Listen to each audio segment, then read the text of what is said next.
Please pay respect to our teaching Venerable by bowing 3 times. Bow, bow, bow. We can keep the door open for a moment. Yeah, we need to open it just a little bit, otherwise Yeah, people... we meditate and Yeah. maybe somebody wants to come in. Yeah. Maybe the cake is too much, you know. So let's just take a moment to meditate a bit. Not too long, but just a bit to get back into the serenity. We allow our body and mind to relax. We feel our body and mind relaxing.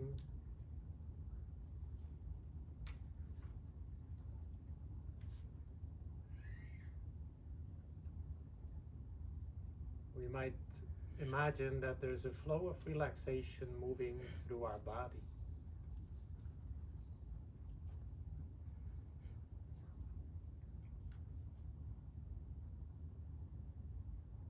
We can feel our entire body relaxing from the top of our head to the tips of our toes. Our eyes become softer. Our shoulders become a little slack. Our legs relax. Every part.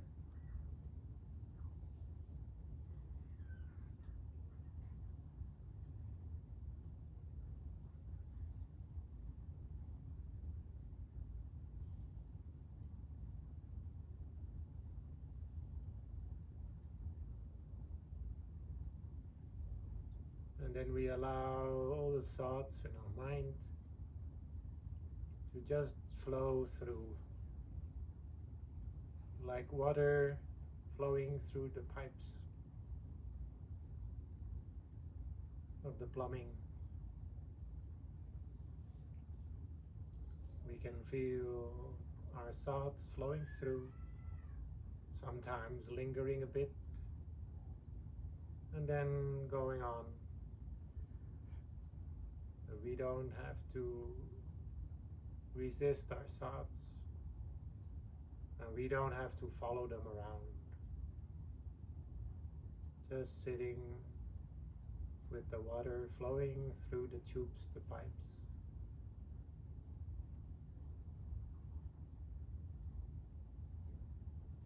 And we feel more stillness arising within.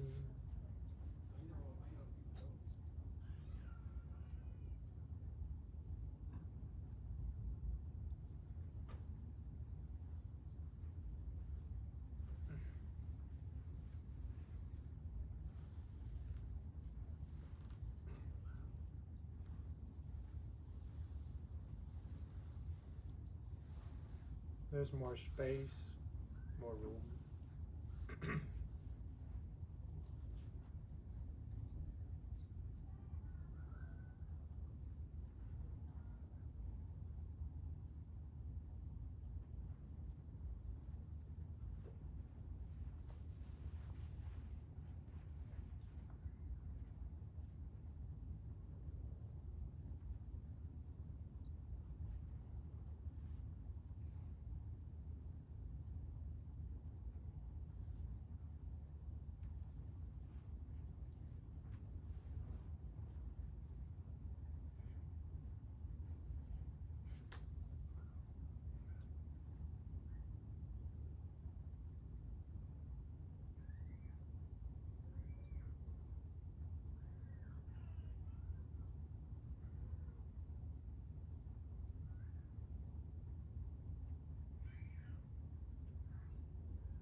once we have relaxed our body and mind, we then go back to the center space, just being aware of the center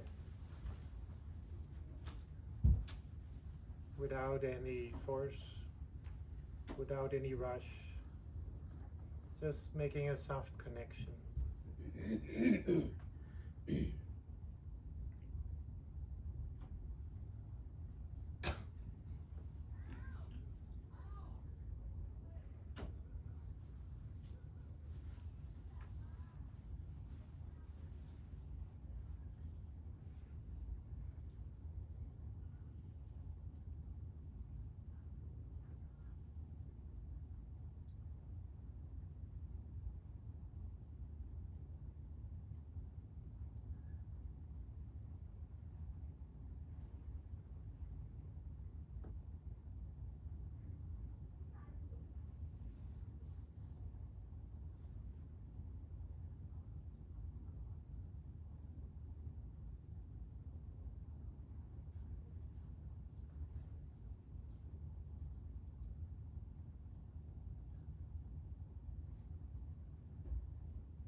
And sometimes we just allow a little Buddha to appear within.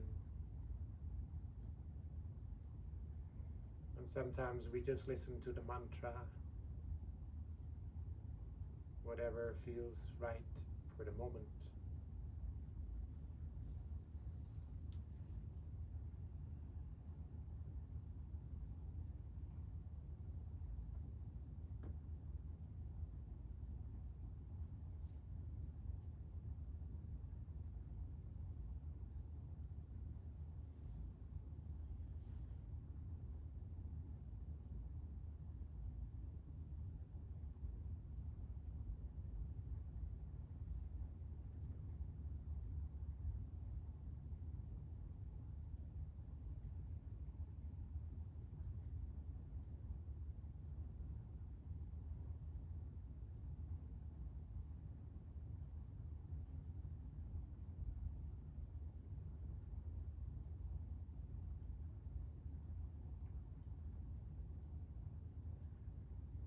And then we gradually come to the end of the meditation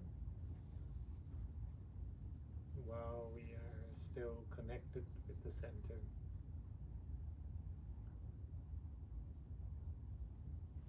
Sappa Buddhanupavena, Sappa Dhammanupavena, Sappa Sankhanupavena, Sattha Soti Bhagwantu Te.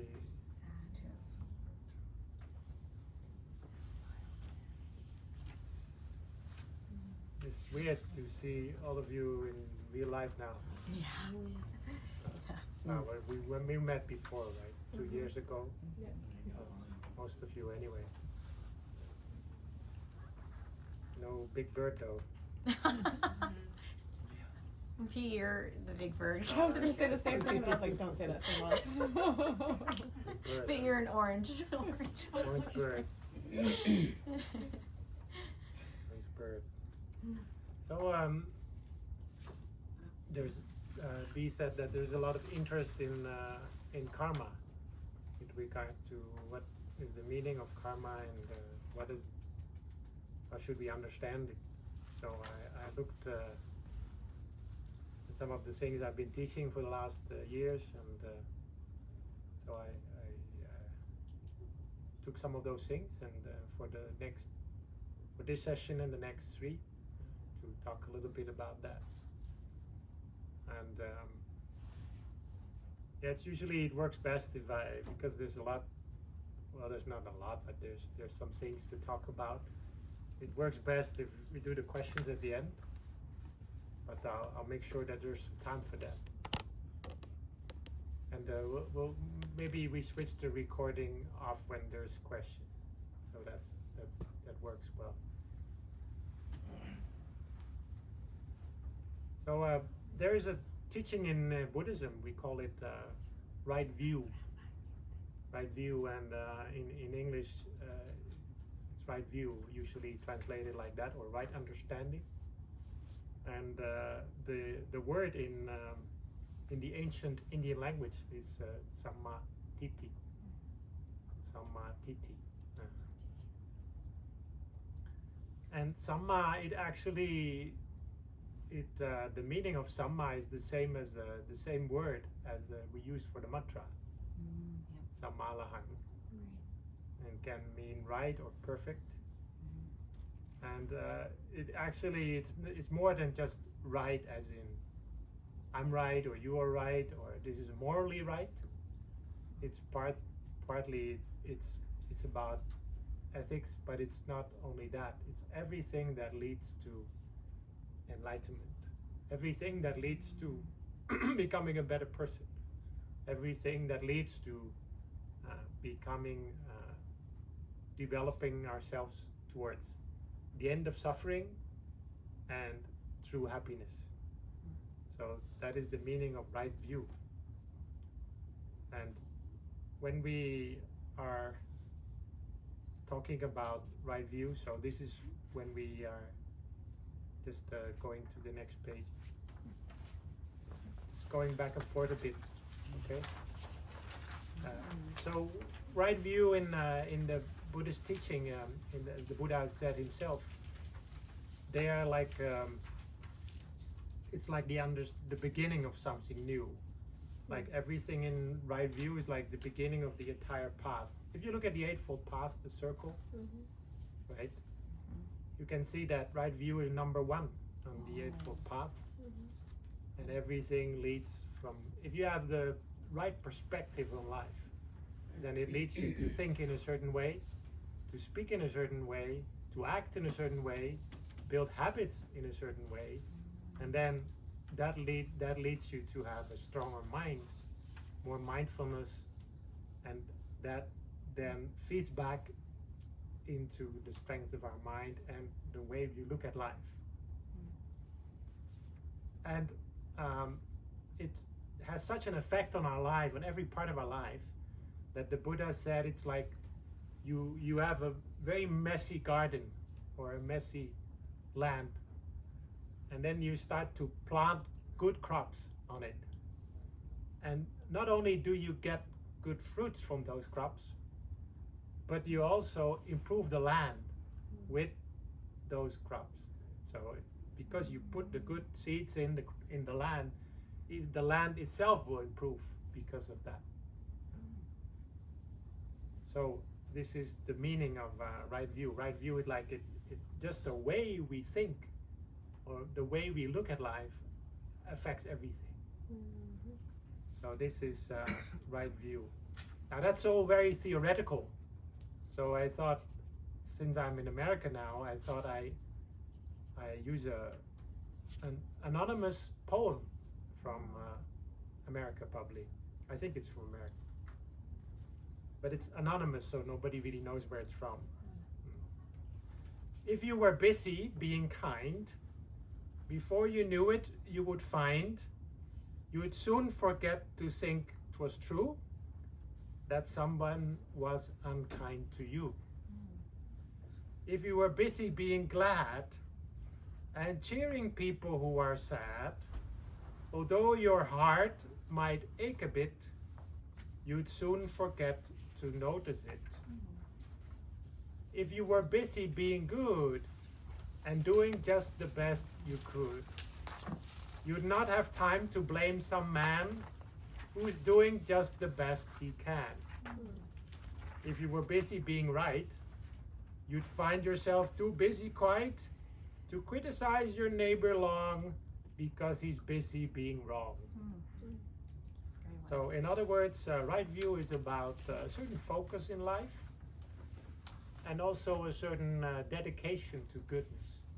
A word that is often used in this context in Thai is Rak Bun Klua Bap. Rak Bun Klua Bap, it means there's two parts to that. Rak Bun means to be devoted to goodness, like in the poem it says, if you were busy being kind. And it also means that you are cautious, careful, and even a little bit afraid, quite afraid of not wanting to do anything wrong. You want to stay away from everything that is destructive. So this is all about right view.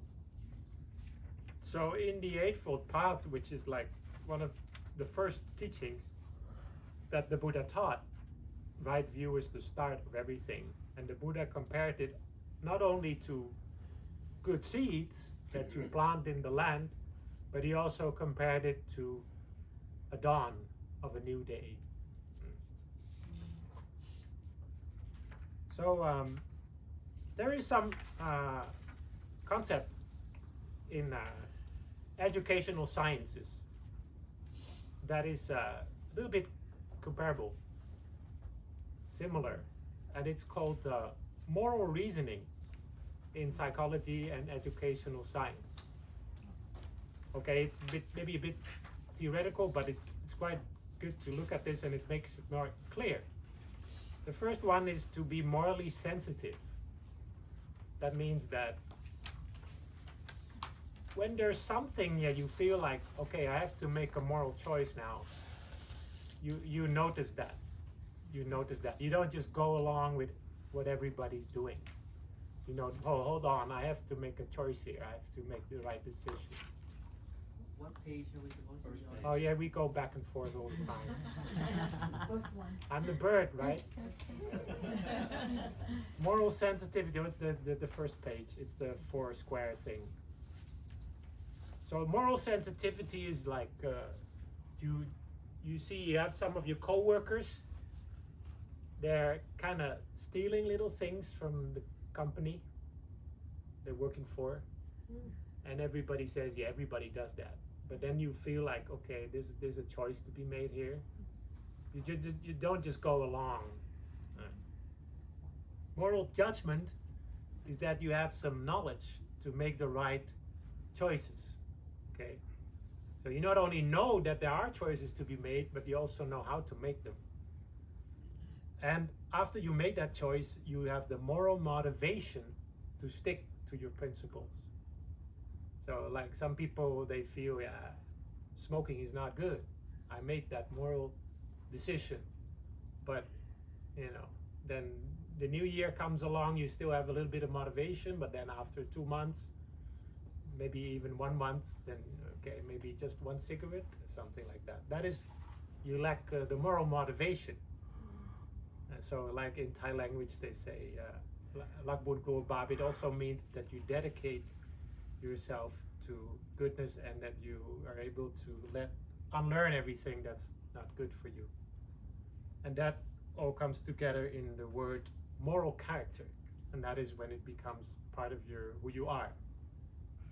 So this is actually a little bit more than right view, but yeah, this is the process. And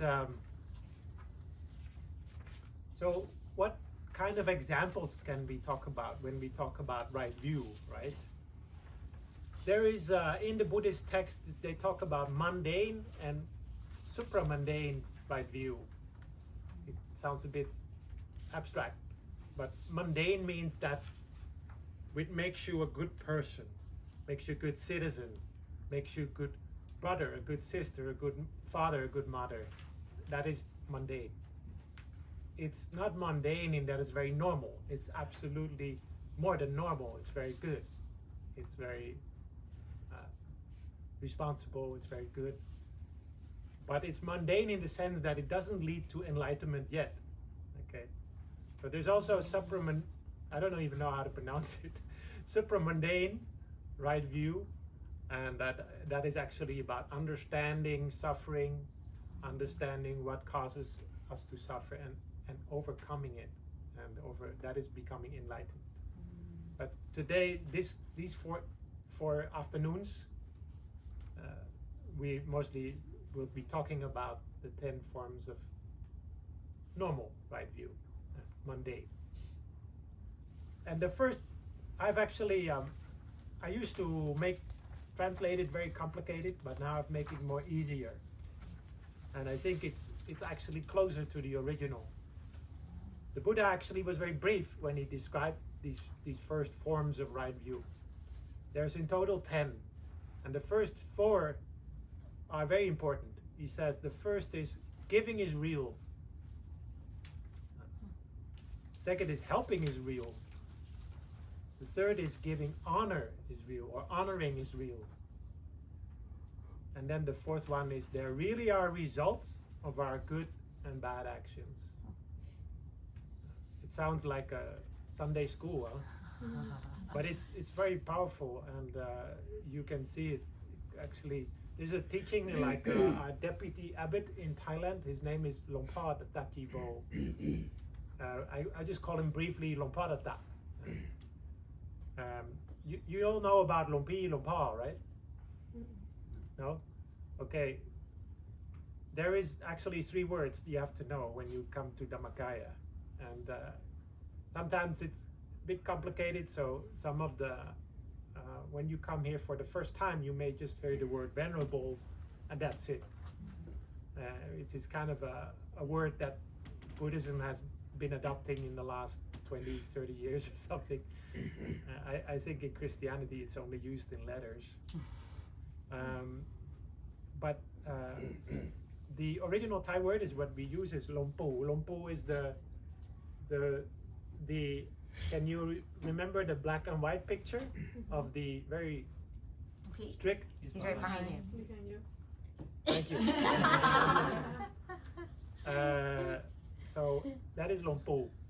Okay. Most of the time lompu we use for a monk that is either passed away already or almost to pass away. Sounds a bit silly, but that's actually a very respectful term. Then we have Lompa. Lompa, used in Thailand, they used to use it for every monk. But now they use Lompa. These days, in modern Thailand, Lompa is only used for abbots, like the most senior monk. And in our tradition, in our temple, out of respect for the abbot in Thailand, we do not use this word for our own abbot here. So we just call him Pra'achan, teacher, or Lompi, or venerable. What is Lompi then? Lompi is used for every monk. Okay, if you can't keep them apart, you can just say LP. Then you cover all 3. It's okay. You can use that word. It's respectful. I think it's okay. Lompi, Lompa, Lompo. But if you can't remember which one, just say LP and you're okay. No, I'm serious. It's good. It's okay. And so when we talk about the first forms of right view, it's all about a way of looking at life. Now, when I talk about this, I'm going to take a lot of information from Lompadata, and Lompadata is the deputy abbot in Thailand, and he taught a lot about this. And he even said that when you look at any society and they have some problems in that society, it always comes back to these first 4. Right? For example, if people don't believe in giving, right, it leads to a lot of problems. Most of the time when people come to a Buddhist temple, they actually already okay with this one. Because this is very basic. Giving is good, right? Giving really helps. Giving is really something good to do. Now, some people, they like to give to the poor. That's good. Some people like to be generous to their friends and family. It's also in this. It's also part of this. And some people like to give to a good cause, like a Buddhist temple, give to the local clergy or something like that. So giving is all about the basic idea that this society, this world will be better and better if people just give to one another. And so it's very basic. We're not even talking about karma here, right? We're not talking about that yet, but we're talking about this is like the basic. Every time the Buddha would teach, and you can find this in many Buddhist texts, the first time he meets somebody, and he would start with giving. This is like the basic quality, the basic goodness. You can imagine if your parents were not generous to you, you would have had a lot more difficult childhood, right? But even if you feel that your parents may have been a bit stingy, you still have to accept that they gave you still a lot, right? Because your clothes, your food, everything you got from your parents. So giving is really a fundamental quality of life. When you are getting married or you have a long-term relationship with dedication, then you have to also, talk about how you're gonna share the money, how you're gonna share your funds, all of that. Giving is important in all of that. And that's where, this is like the first basic quality. And most of people agree that that is a good thing, giving. There's different ways of giving described in the Buddhist commentaries. Different reasons, let me put it that way. The first one is to give to repay, patikaradana, which means to, when you, there's like when you want to do something, you give because you want to do something back. Like you want to do something back for your parents, for example. Your parents have always been taking care of you, so you want to do something back for them. That is patikaratana. So like the giving to repay. Like today, Bee and Nat, you took your mother to the ceremony. This is something you could consider that very easily as a form of doing something back for your mother, because she used to be the one taking you to the temple, right? It's a very easy example. Might also be an older brother, older sister. There's a lot of people in our life that we are indebted to in some way, and that we might want to find ways to do something back for them. For me, one of the reasons that I'm here is also a little bit to, do something back for Lumpi Vichak, the abbot, because he was very helpful to me when I was just learning about Buddhism. He also used to go to Strasbourg, and he would just be there. He wouldn't be teaching like the most complicated Buddhist text or something, no, but he was just there, and that's very important. The second form of giving is giving to befriend, sankahadhana, or in Thai, songkro. This is basically, actually in Thai it is a different meaning, so never mind the Thai. Sankahadhana is, in this case in the Pali, it means to give, to befriend, or in other words, just basically showing hospitality. When you have people at your home, you want to show hospitality to them. When your friends are in trouble, you want to help them. Okay, that is part of friendship, right? Like in English, they say a friend in need is a friend indeed, right? So this is also a form of giving. Yeah. The third form of giving is giving to help. Anukahatana, this is also used in Thai. Anukro. Anukro means to help. Like you see somebody who's poor, you see somebody who's struggling, and then you help them. So in this context, there was in the time of the Buddha, there was a very wise man. His name was Thananchaya. In Thai, they call him Thananchai Sethi. And he used to give a very wise set of principles to his I don't know how to say it, to Visakha. Visakha was one of the big supporters of the Buddha in the time of the Buddha. She was very wise as well. And he used to say to her when she got married, he gave a marriage advice to her, and he said, now that you have like in ancient India, the woman, the wife, was the one responsible for the finances. So yeah, you can imagine how kind of relationship that was. Like yeah, but she would not be the one, the main breadwinner. The husband was the breadwinner, but the wife was the one making sure what money was used and what money was not used and so on. So right, so he said to her, now that you're getting married, you have to know this. When you are given, then you have to give. When you are not given, then you don't give. But when I don't even know how to translate it. It was a riddle, okay, like the one I said Friday. Anybody? You were Friday, right? No, I don't know who was joining Friday. We had a little riddle there. So it said, if even if you are not given, then you still give.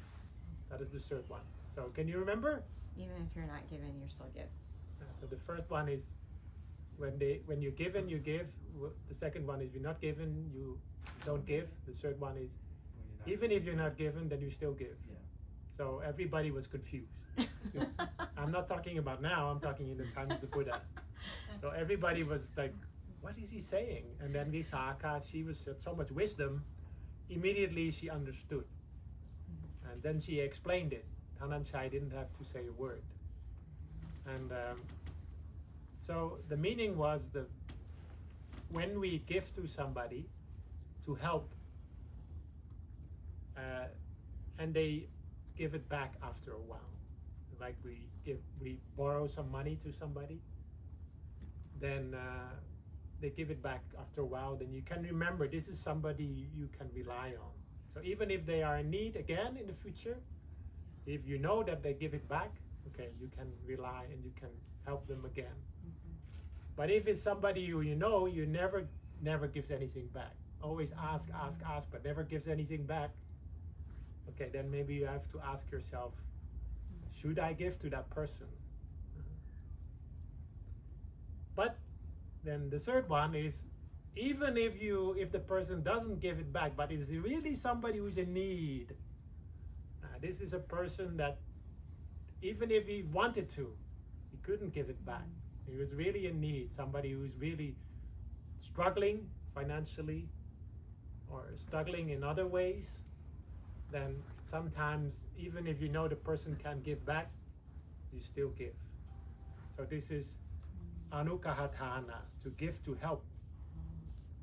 So part of this right view, the first one is the idea that giving is good, is that sometimes we just have to help each other. And we now move on to the second kind of right view, which is actually more than just giving.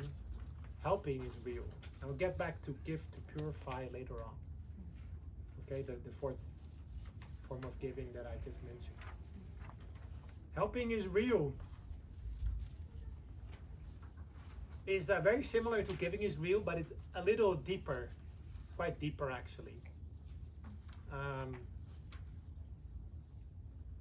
Helping is real is actually used to be, it's about helping people that you don't know most of the time. Helping people is real means that helping somebody who's in need, even if you don't know them, it's good for society, it's good for you, it will be a good thing to do. To help another is really beneficial for ourselves as well. And the idea is, as Pompadata, he explained it, we are all dependent on each other. The idea is that if you don't help each other, then at some point it's going to come back to you. He gave the example of sometimes we don't help the people who are poor, and then at a certain point they become addicted to drugs or they have other problems, and then these problems, they come back to you again. Your children are unsafe because you didn't give them in the first place. This is an example from Thailand, but you can imagine that in every country we have these issues. Sometimes nobody seems to take care of somebody, and then that person starts to get problems, and it becomes a problem of the entire society later on. In Europe, we have that as well, okay? I'm not pointing any fingers here. This is everywhere. In Europe, we have, there's many countries in Europe which still have difficulties with the Sintis and the Romas. Do you know the Sintis and the Romas? The normal word that is used is gypsies.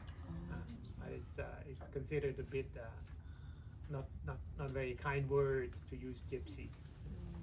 So in some places in Europe it's alright, it's okay. These people are part of society, but in many places they are not really considered part of society. They can't get a real job, and so on. And then later this leads to all sorts of problems, which then later are difficult to fix. So I'm just taking a problem for my own culture, for my own society, because it's always, I don't want to point any fingers to any other country. But every country has that problem. If sometimes we don't help other people, then it's then in the end we have this problem with everyone. Helping is real is like the basic idea that helping is good to do. And there are some people who don't believe that. They believe that helping makes people weak. Helping makes people reliant, and makes them weak, and makes them like only abuse the system more, and something like that. So this is sounds a bit political, but it's not actually. It's not. Like some people might say, if you give to the poor, that is more like a progressive agenda than a conservative agenda. But then when you ask some churches, they give a lot to the poor. So yeah, it's not really political. It's more like people make it political. You know what I mean, right? Mm-hmm. So helping is a good thing. It doesn't have anything to do with politics. Yeah. Helping is good, and that is the idea is that we all have people in our lives or in our area we're sometimes in need, and then you try to help. And this is the basic right view that helps society, helps yourself, helps you to live together. The third one is honoring is real. Honoring is real is like the belief that it's good to give credit where credit is due. This is a very good idiom. There's always, the idea is that everybody needs heroes sometimes in their lives, and that is a good thing. Not always.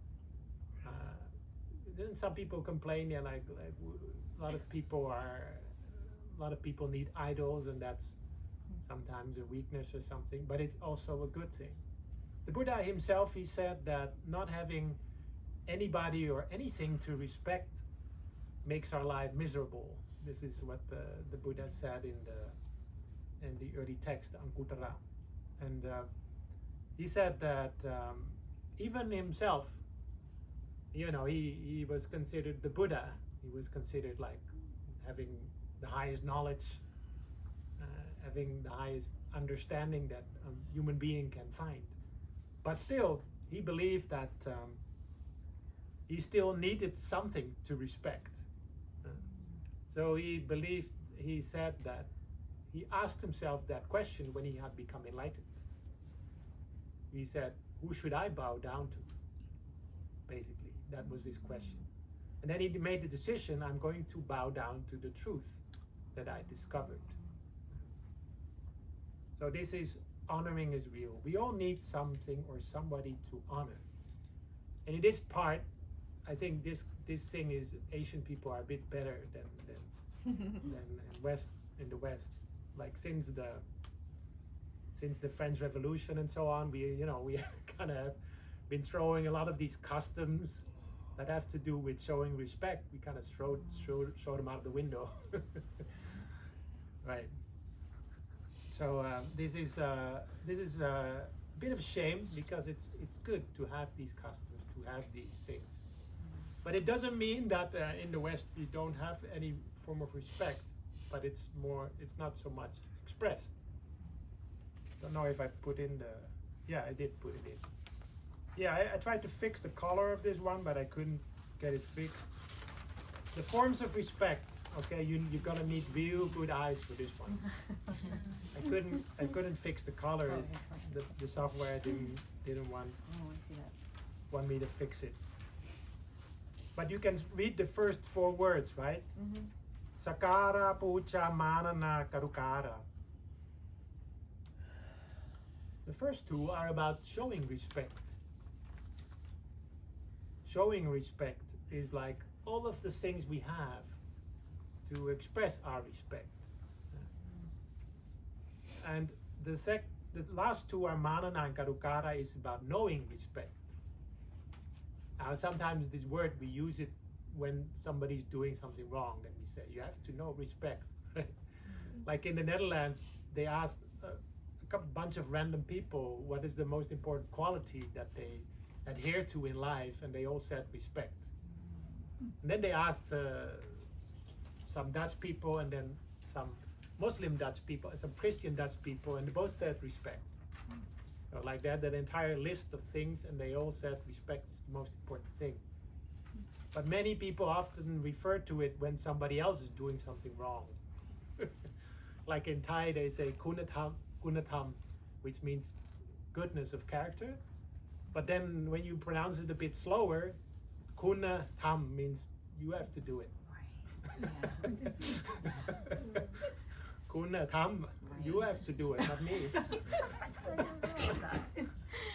Okay, that's not good Thai. Okay, don't forget about that.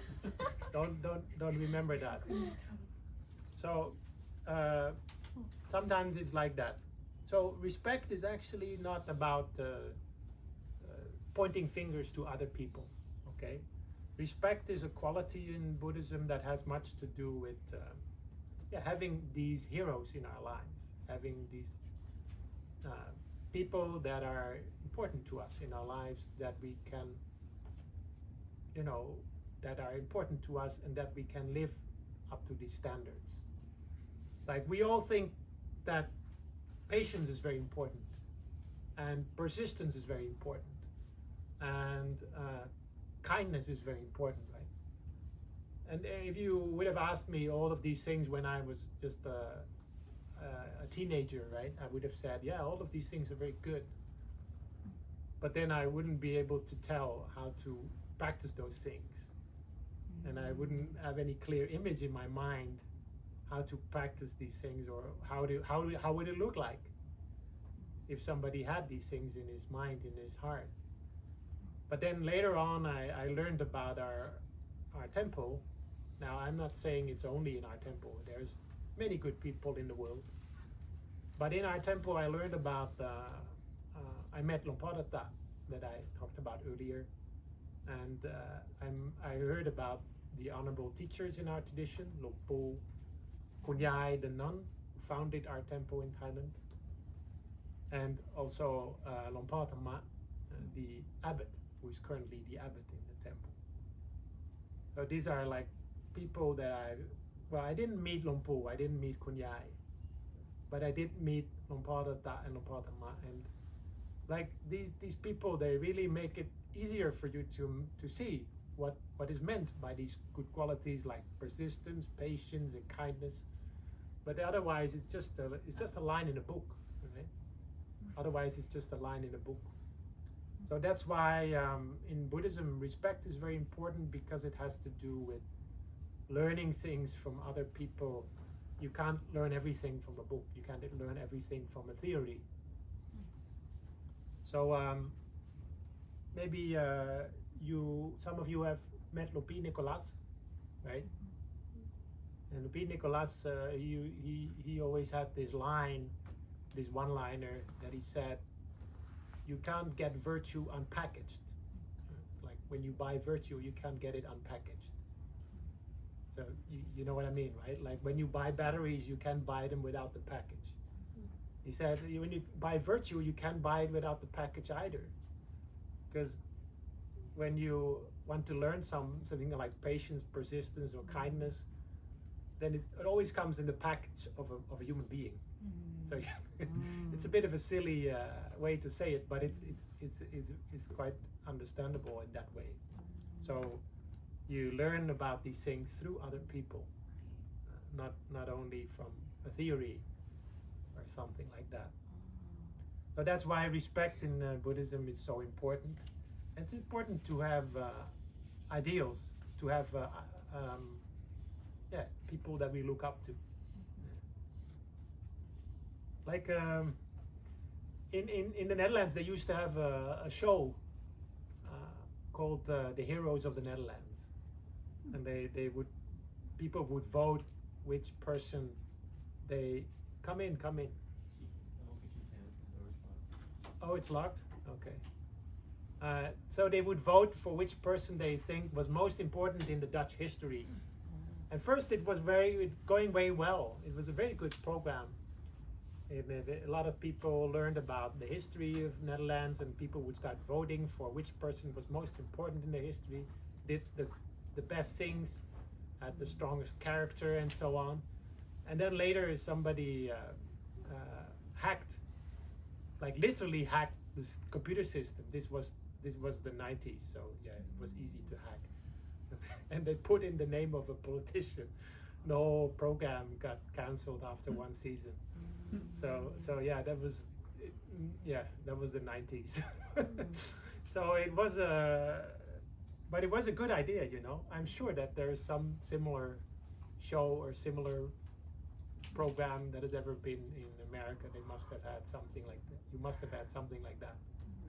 It's good to have people that you look up to, whether in history or in in general in your life. And it could be people in science or art, but it's also important that you have some spiritual people that you look up to. And these days there's a lot of buzz about statues of people being torn down, and I think this is a good discussion to have, because it goes back to what really are important people in our society that we look up to. Like in the Netherlands, we have one guy. His name is Peter Corneliszoon. If you can't pronounce it, it's okay. I forgive you. And Peter Corneliszoon, he was one of the people working for the VOC. Anybody know who's the VOC? The VOC? No, nobody. No history buffs here. VOC was like is still up to today the biggest company that has ever existed in modern history. It's bigger than Facebook, YouTube, and all the oil companies combined. But this is like only 200-300 years, and then it ceased to exist. This was like the company that was the company of the Netherlands that was used to colonize countries. And one of them was every 1 in 3 was a soldier. So it was, but it was not run by the Dutch government. Was that like a bank or a insurance company? No, it was a seafarer company, trading company and seafaring. But in the end, like almost half of the company were soldiers. So and this was private. It wasn't run by the government of the Netherlands. So it was that was a different time. And so there was this Peter Corneliszoon. He actually was very angry with this island. It's called the Banda Island in Indonesia. And in Indonesia, there was this island where they had I don't know what's the English word for opchoi. What? I'm asking any Thai people here. Opchoi. Oh, sorry, what is it in English? Cinnamon, right? Oh. It was the Cinnamon Island in Indonesia, but it's not called that. But that's what it was. Everybody thought of it as the Cinnamon Island, where you could get all the cinnamon. Ah. And then they started also. So they had a deal like only the Netherlands can buy and trade with the Cinnamon Island. And then it turned out that secretly, when the Dutch people had left, there was no satellite at that time. They were just going to trade with the English, with the British. And then they said to the British, yeah, we don't trade with anybody else, just the British. So they were smart, But the Dutch couldn't accept it. And this Peter Corneliszoon, he hired, and now it gets a little bit dark. He hired Japanese warriors, brought them to this island, and had all the people that were running the island killed. And then when they still didn't want to listen, he had like almost the entire island killed. Wow. So yeah. Now the reason why I tell this is a bit dark. Okay, it's very dark. But the reason why I tell this is because there's a statue of this guy, and it's pretty high and very lofty, very high, and so there's been discussions going on for more than 100 years now in the Netherlands that this statue must be torn down. So now they put a lot of signs every side. This guy, he has some serious issues. But they never really have been able to put it down because it's like a small town and they don't have much anyway. So they don't want to tear it down. So there was some funny artists. So there's another story of this town where there was this woman who had a mental illness. She was called something like I don't know if you translate it in English, something like Crazy Anna or something. And she killed a lot of people. She's like a serial killer. And then so this artist thought, well, if we're going to honor this guy, we might as well honor her as well. So he put a second statue of this weird Anna next to the yeah, so it's become a big issue now. But so this also happens in all the discussions about the Confederates and so on in America, and also in Britain as well. So these discussions are important because they deal with asking us the question, who is really a hero and who is not. If we honor everybody as a hero, the meaning disappears, right? But if you don't honor anybody, then you don't have anybody, then you'll be like the Buddha said, you don't have any, then you'll be miserable. So we do need some heroes. There's three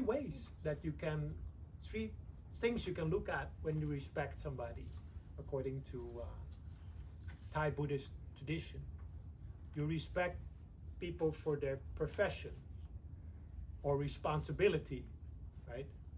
Like in America, it's still very common to rise when a judge comes in. Right? In the Netherlands, I don't think they do that anymore. In some countries in Europe, it's still common to refer to a politician as Your Excellency. Or am I saying that right? Yeah. Because for the royalty, they use Your Highness and Your Majesty, right? And then they use for politicians Your Excellency, but it's hardly used anymore. But for royalty, they still use it sometimes. In Europe, of course. And then in the Netherlands, there was in the 60s, back in the 60s, there was a queen. Now she was like the real child of the 60s, right? So she was like, everybody's equal. I'm just another guy. I'm just another girl, sorry. And so you just could call me by the first name. That's it. So everybody just called her Juliana. She was the queen after the Second World War. And then the next queen came in the 80s, Beatrix. And then she said, okay, you can call me Majesty again. And everybody said, well, I thought we quit all that now.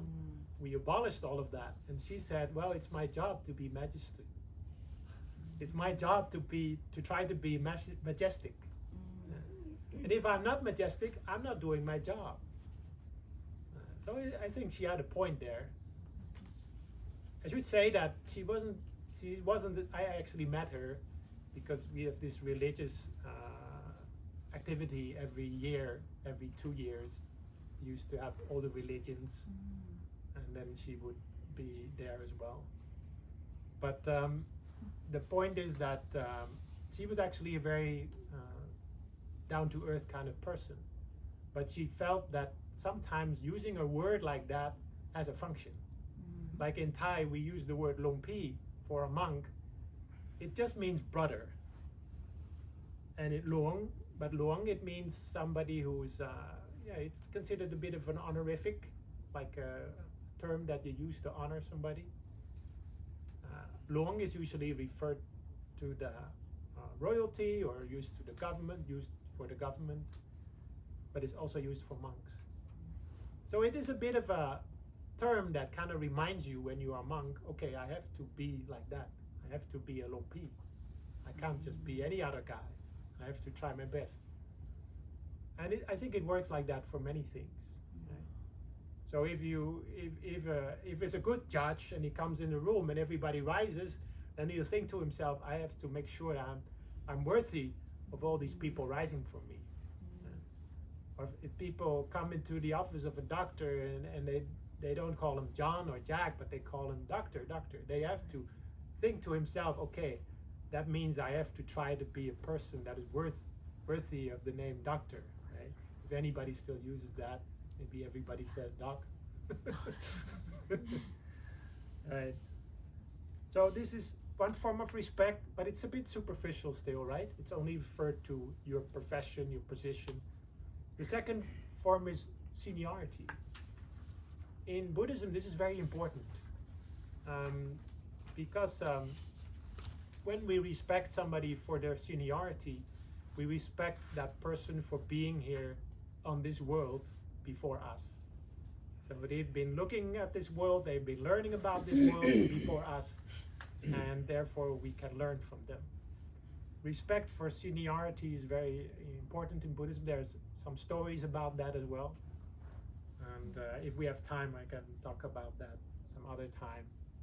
But it's still a bit superficial. Even the Buddha talked about it as well. He said some people, they become older and wiser, but some people, they become older like a cow. That's what he said. I'm sorry, in Thai it sounds not so polite. And even in English it sounds not so polite. The way he said it is that some people, a cow is just a cow. If it's a 10-year-old cow or a 20-year-old cow, we still chews the grass in the same way. There's not a lot of difference. In the same way, that's sometimes when people grow older, they don't, But there's a lot of people who become wiser when they grow older. So in general, it's a good thing to respect people for their seniority. We don't always know people. So when you don't know somebody, you start off respecting people for their seniority. But the highest form of respect, which is the deepest and most profound, is respect for character. Kunatham, but not kunatham. Respect for character, right? So that means that you respect people for the things they are, the qualities they have. Like I mentioned before, patience, persistence, kindness, and so on. So this is all some things I mentioned with regard to respect and honor. So it's not so much about just honoring a tradition, it's all about growth and character. It's not just holding on to traditions for traditions per se. Like there's this famous, well, not famous, but it's a well-known story in Thailand about, they call it Thein Song Bat. You know Thein Song Bat? You know this? Thein Song Bat. Bit old story. it's like the elder song bat. Yeah, my pronunciation is a little off. You know what I mean now, right? So, song like holding the alms bowl in the sunlight. You know the story? You remember it? สองบาท Song bat. สองบาท Ten song bat. So this monk, he's like an abbot, right? He's a bit older monk already. And then one day he has his first student. It's like a small temple. He has his first student. And then every morning he goes on alms round. Now, for those of you who don't know, alms round in Thailand, it's not just a ceremony like we did this morning. That's part of it, but most of the time when monks go on alms round, they have a bowl and they go into the village. They go past all the houses. They don't say anything, and most of the time they don't have any bell or something. They just walk quietly. And in these days, many houses they just sleep through that. But then there will always be some people, especially in Thailand, always be some people who come down and they give food to the monks. Now, many temples in Thailand, they don't have a kitchen like here. We have a big kitchen, right? Many good cooks. But in many places in Thailand, the temples are quite simple. Maybe they don't have a kitchen, or they have one, but does not have a lot of facilities. So the monks, they go for their food into the village. But this monk is special. Every morning he goes on alms round. Before he goes, he does like this. And he looks at the alms bowl. And there's the sun there. And then he goes. And his student, he doesn't know, what is he doing? What is the abbot? What is my teacher doing? I don't know. So he just do like him. And then goes. So they do like that every morning. And then, don't know why, but just do like, when in Rome, do as the Romans do, right? And then later, there's a certain student, there's a second student. The third monk in the temple was a younger monk. This one is a little bit more critical thinking. And he comes and he sees the other student, the abbot. Okay, so he just does like them, right? He's just newcomer, right? And then they all go every morning. And then they go. So at a certain point, the new monk is asking the student, why are we holding that bowl like that? And he said, I don't know. I've been doing that for years. The abbot does that every morning, and I do like that. Why? I don't know. I just do like him. So eventually he was going to be bold in a bold moment. The third monk, he thought, I'm going to ask the abbot.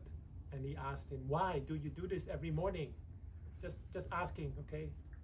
And then the abbot said, I just want to make sure that there are not any holes in the bowl. So every morning he looks at the alms bowl, just looking as the sunlight comes through, is there any hole in the bowl? That's all.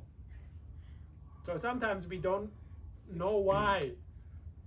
So showing respect and knowing respect, it's not only, we also have to look deeply what it means. Now this is the first forms of right view. And you can look at the notes. I hope there are sufficient handouts. Mm-hmm. But if there aren't, then just let me know and we can print some more. So to come back, we just covered the first three, actually, not the first four. The first three, giving is real, it's important in life, and it's helpful. Second one is helping is real, and it's a good thing to do. The third one is giving honor is real, it's really a good thing to do, and it's helpful. And then the fourth one we can talk about next time. this is just all right view. Yeah, Number one. Oh. mundane view. Do you want to ask anything about this topic?